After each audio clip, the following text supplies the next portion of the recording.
5-point win tonight. Can you talk about the game? We'll take questions from the group.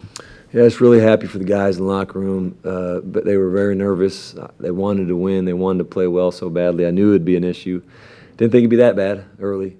A lot of guys made big plays. Antonio was special, and I probably shouldn't even say special because he was just himself.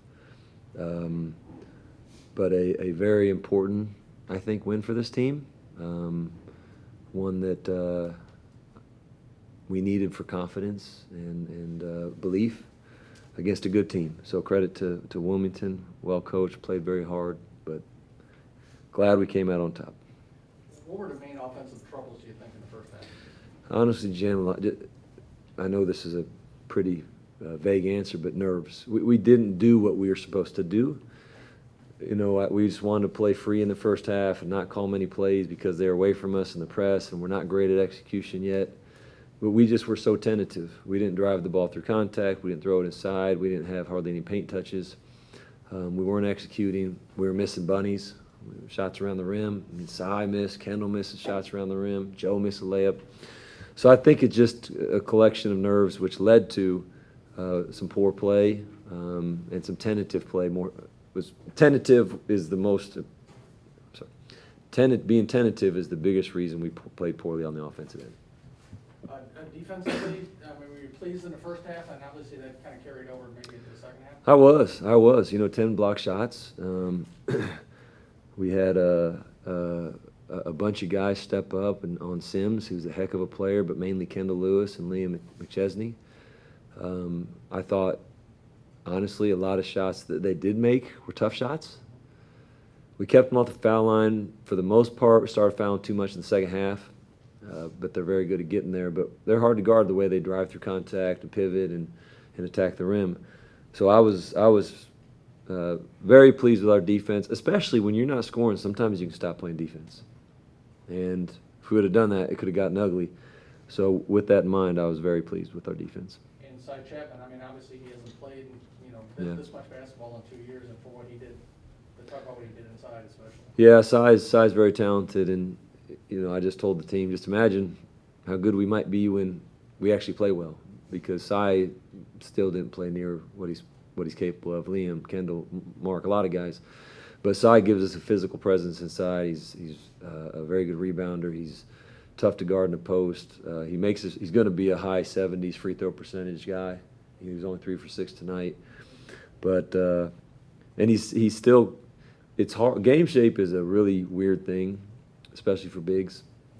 And when you don't play for as long as he hasn't played, it's kind of hard to get into game shape early. I know that sounds weird because it's just, well, what do you mean? Just run and get in shape.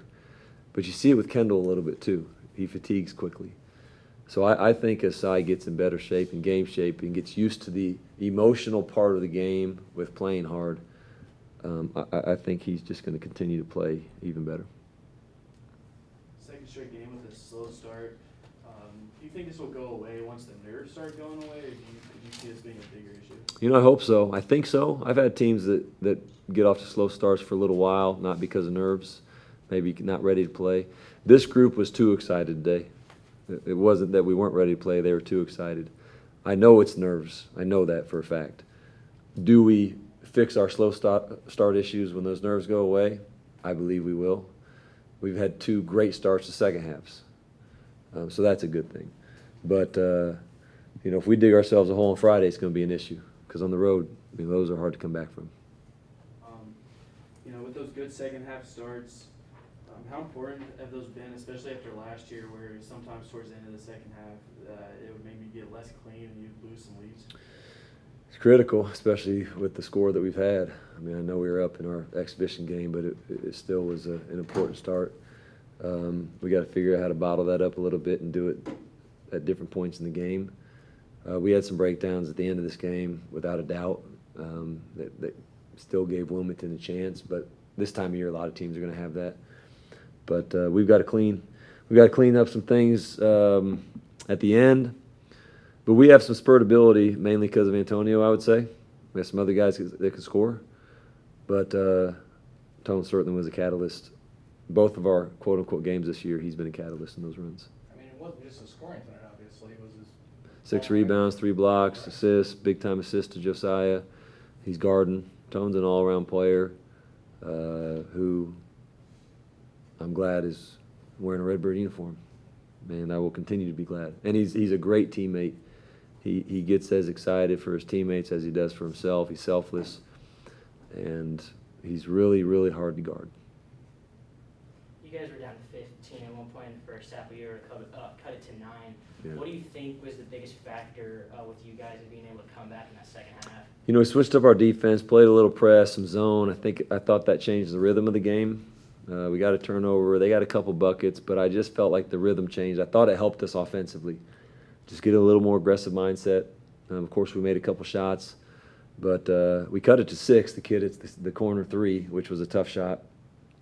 But from 15 to 6 in that little probably 4 or 5 minute stretch was really important for us going into halftime because we were down. The guys were down mentally, but they would have been more down if it were still 15. So it was important. Obviously, this wasn't a type of game where a good game for Ryan to Right. play a lot. Is that just kind of why he didn't play? Mainly, but Abdu's played better in practice recently now. I mean, he's put together 3 to 5, really good practices, like we saw last year at times. It was a difficult game for Ryan, so that was certainly part of it. But part of it's because Abdu's playing well.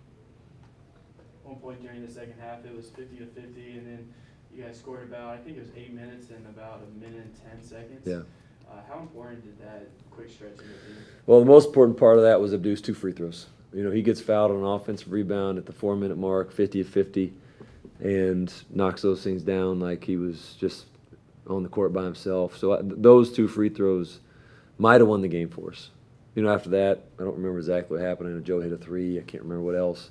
But I know those 2 free throws were huge. In the first half, Mark was dribbling a lot. Is that because nobody else was moving? Partially. Okay. Mark over-dribbled without a doubt. Again, some nerves, understanding how to get in flow. They were denying. It was harder to make the first pass.